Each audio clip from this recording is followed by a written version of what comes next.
Pak Tile ini ya, daripada Anda mencopot Gibran jadi presiden, kami seluruh rakyat Indonesia akan mencopot gigi Anda. Gigi Anda akan kami copot supaya Anda tidak bisa makan sate kayak gini. Ini Pak. Kalau seandainya betul apa yang dikatakan bahwa itu tamat riwayatnya Pak Tri. Tamat riwayatnya Pak Tri di mata masyarakat. Oh, di mata masyarakat. Ya, di mata pengagumnya. Saya tidak berburuk sangka ya.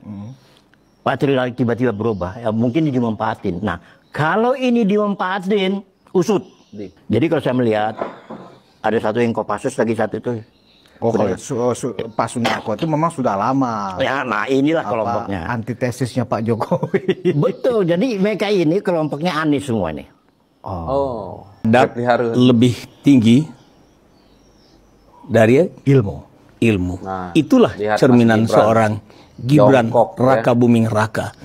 Tempo hari waktu kita di sini juga kita bahas betapa Gibran itu lebih dewasa budaya dan perilakunya ketimbang usianya. Dia orang Indonesia yang sesungguhnya. Dia tenang seperti kapal selam. Ini quote yang bagus hari ini saya dengar. Dia seperti kapal selam menyelam di bawah, tenang, produktivitasnya tinggi, dia monitor terus. Dia naik ke atas. Dari beberapa orang pentolan yang ada di forum purnawirawan itu ternyata pada masa lalu, ya kan, beberapa pentolan itu memang ada irisan kegiatan dengan Bang Silvasar. Ada. Dan itu bukan katanya. Memang faktanya seperti itu. Begitu. Pak Tile ini ya, daripada Anda mencopot Gibran jadi presiden, kami seluruh rakyat Indonesia akan mencopot gigi Anda. Gigi Anda akan kami copot supaya Anda tidak bisa makan sate kayak gini. Ini Pak, namanya sate. Enak kan? Sampai kan nggak punya gigi. Sampai kan nggak punya gigi. Gigi sampai mau saya copot aja. Gigi sampai mau saya copot. Mungkin gigi sampai ada satu, ada dua ya. Tak Tile ya. Yang mau dicopot Gibran atau giginya sampean dicopot? Ayo jawab netizen Indonesia. Yang dicopot Gibran atau giginya Pak Tile? Ya, giginya Gibran masih banyak, utuh. Barisan-barisan giginya Gibran itu masih banyak. Kalau giginya Pak Tile ini nggak ada gigi, kita copot lagi. Sate Pak Tile nya geram nanti. Kalau seandainya betul apa yang dikatakan bahwa itu tamat riwayatnya Pak Tri. Tamat riwayatnya Pak Tri di mata masyarakat. Oh, di mata masyarakat. Ya, di mata pengagumnya. Di mata para purnawirawan. Pak Tri orang dihormatin kok. Pak Jokowi sangat menghormati banget. Iya. Ya kan setiap ada acara Pak Tri selalu dipanggil. Kok kenapa jadi demikian? Nah, saya tidak berburuk sangka ya. Pak Tri tiba-tiba berubah. Ya, mungkin dimanfaatin. Nah, kalau ini dimanfaatin, usut. Ini siapa nih janda-janda yang kurang ajar ini? Ya. Kategorinya udah kurang ajar. Kurang ajar. Saya anggap otak udang semua di sini. Itu kalau otak udang itu kan, otak udang itu apa itu ya? Isinya busuk semua. Jadi kalau sudah otak busuk, semua busuk dianggapnya. Sayang sekali ya. Sayang. Ya. Padahal mereka di masa aktif. Waduh, kita hormatin ya tentang. Kan kenapa? Saya ini anak kolong masalahnya. Saya berani. Ini nggak benar ini. Orang dihormati tiba-tiba justru melakukan di masa tuanya Pak Tri, tiba-tiba hanya sedikit masalahnya. Dia menandatanganin itu, ya kan, tidak konstitusi, suruh copot si Gibran. Ya, sedangkan Gibran aja dipilih oleh rakyat Indonesia, itu masalahnya. Mimpi gitu ya. Sama saja mendenial ke hasil pemilu, hasil pilpres. Ya juga. Pilihan 58% penduduk, hampir 100 juta loh itu Pak Kanjeng. Makanya. Jadi kalau saya melihat ada satu yang Kopassus lagi satu itu.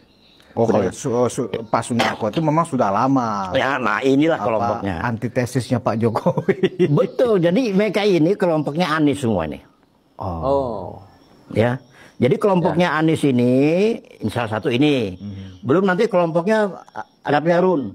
Adab lebih tinggi dari ilmu. Itulah cerminan seorang Gibran Raka Buming Raka. Tempo hari waktu kita di sini juga kita bahas betapa Gibran itu lebih dewasa budaya dan perilakunya ketimbang usianya. Dia orang Indonesia yang sesungguhnya. Dia tenang seperti kapal selam. Ini quote yang bagus hari ini saya dengar. Dia seperti kapal selam menyelam di bawah, tenang, produktivitasnya tinggi, dia monitor terus. Dia naik ke atas. Coba bayangkan. Ini arenanya dia kemarin sebetulnya mendampingi Pak Presiden Prabowo. Karena memang protokolnya begitu. Tapi kita melihat, publik melihat betapa dia mengedepankan adab. Bu Mega beriringan dengan Bapak Presiden, dia di belakang mengawal kedua-duanya. Padahal dia adalah wakil presiden. Secara konstitusi yang dipilih mayoritas masyarakat Indonesia. Adabnya Gibran sungguh luar biasa. Adab yang berbasis kepada kulturnya orang Indonesia, budaya luhurnya orang Indonesia, yang menghargai para senior-seniornya sedemikian rupa. Itulah Gibran. Padahal protokoler pun mengatakan formasi jalannya seperti itu. Ditabrak sama Mas Wapres. Karena ini adalah orang tua, negarawan.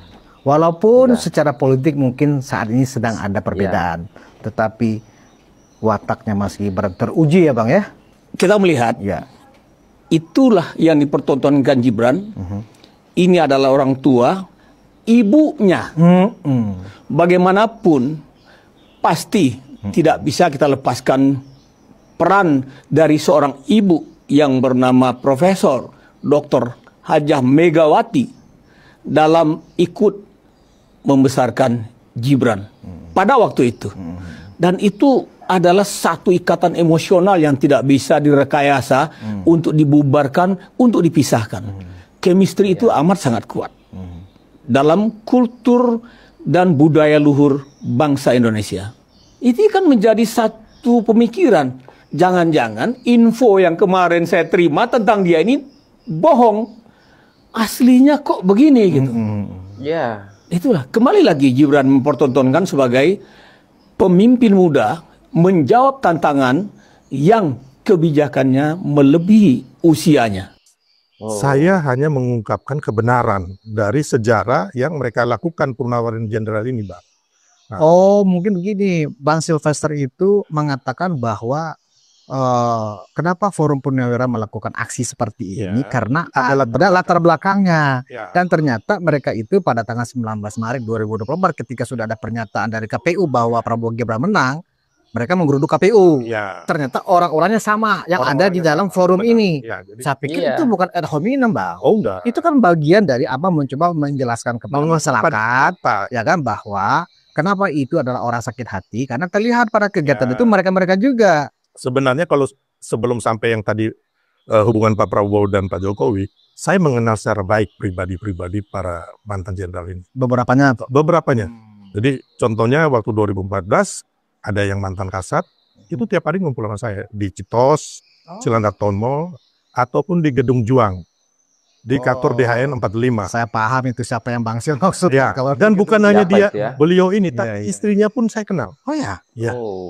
Gitu loh. Jadi ketika agenda beliau itu. Jadi kan mereka ikut waktu pemenangan. Tapi kan ya pemenangan hanya kita yang di lapangan turun setengah mati, mereka itu kan hanya acara ini mereka tampil gitu loh, Bang. Hanya ya supaya kelihatan bahwa mereka juga ikut kerja. Ternyata kan enggak juga sebenarnya, Bang. Di situ mereka ke Solo. Waktu itu masih hidup ibundanya Pak Jokowi. Mereka lobby supaya dapat jabatan, ya kan? Nggak berhasil pulang dari Solo, ketemu saya tuh di Ciros.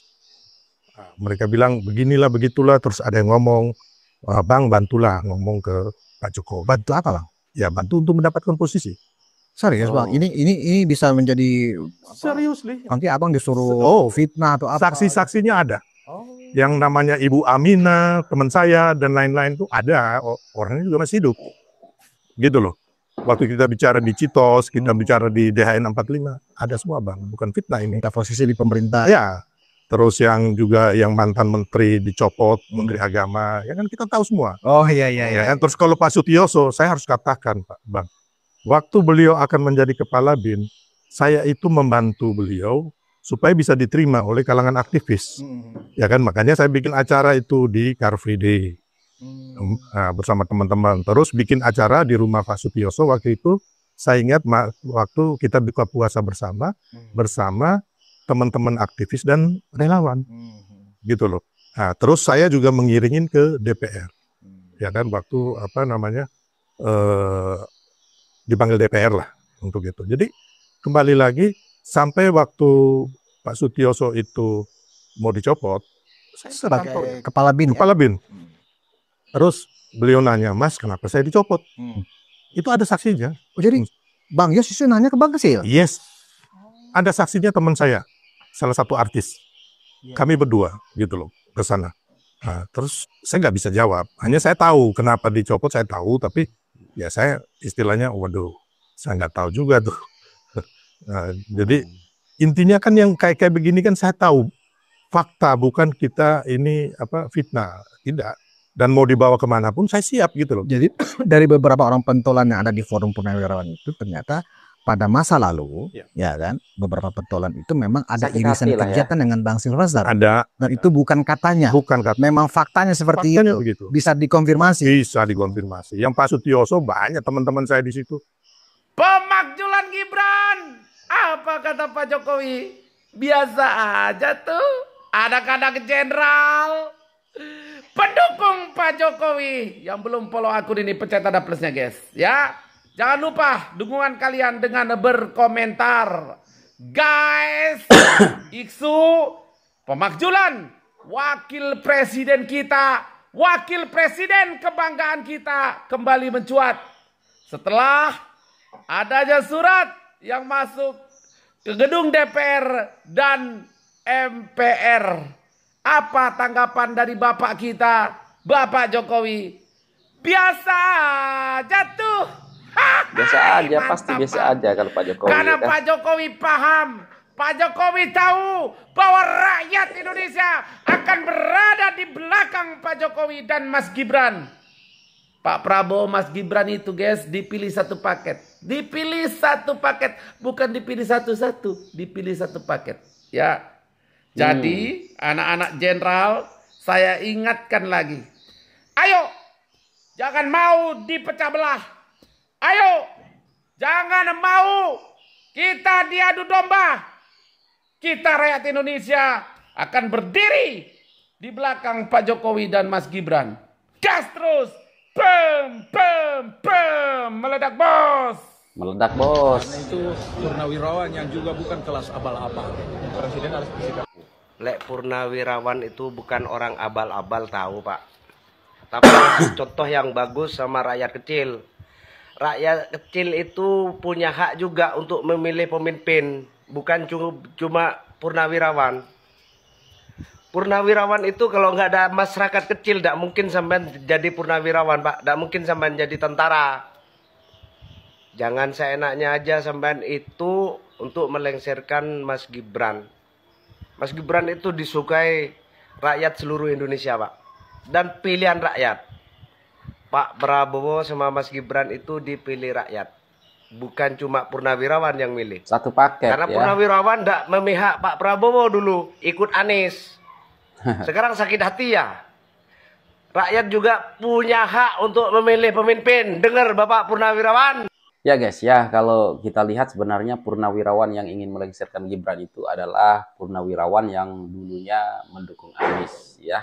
Nah, kita tahu lah ya, kalau purnawirawan yang mendukung Pak Prabowo ya enggak lah ya kan, enggak mungkin.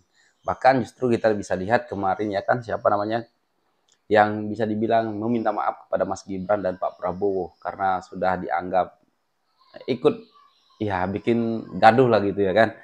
Nah, tapi bagus, beliau sudah minta maaf dan itu adalah sifat kesatriaannya, itu baru bagus. Nah, jadi purnawirawan yang pendukung-pendukung Anies lah yang masih sampai sekarang ngotot untuk memakzulkan Gibran. Tapi aku jamin dan aku yakin nggak bakalan berhasil. Karena bukan semua purnawirawan yang mau melengsarkan Gibran ya. Banyak sekali purnawirawan yang masih mendukung Prabowo Gibran. Nah, guys, kalau kita lihat sifat adab Pak Wapres kita yaitu Gibran, walaupun dibenci sama Bu Megawati ya kan dan Sutrisno ya kalau nggak salah, masih tunduk, masih jongkok gitu salaman sama beliau. Waduh, itulah ya benar adab lebih tinggi daripada ilmu. Waduh, mantap Wapres kita ya. Jadi aku juga heran juga ya kenapa mereka-mereka ini mau melengsarkan Gibran. Dulu ya mereka-mereka yang demo itu melihat wakilnya Pak Jokowi nggak pernah kerja, nggak pernah kelihatan gitu. Katanya Wapres tidur aja gitu. Sekarang mempunyai Wapres yang muda gitu, yang selalu kerja, setiap hari kerja, kelihatan kerjanya nyata ya. Malah pengen lengserkan kan. Bodoh lah menurut aku ya kan guys, gimana ya. Oke, intinya guys sebenarnya kalau aku lihat dari isu-isu yang beredar ini, dari jasa palsu, Fufufapa dan lain-lainnya, yang paling sakit hati di sini adalah barisan Anies Baswedan, pendukung Anies Baswedan. Dan ya kalian tahu sendirilah ormas-ormas yang sudah dibubarkan oleh Pak Jokowi, FPI dan HTI.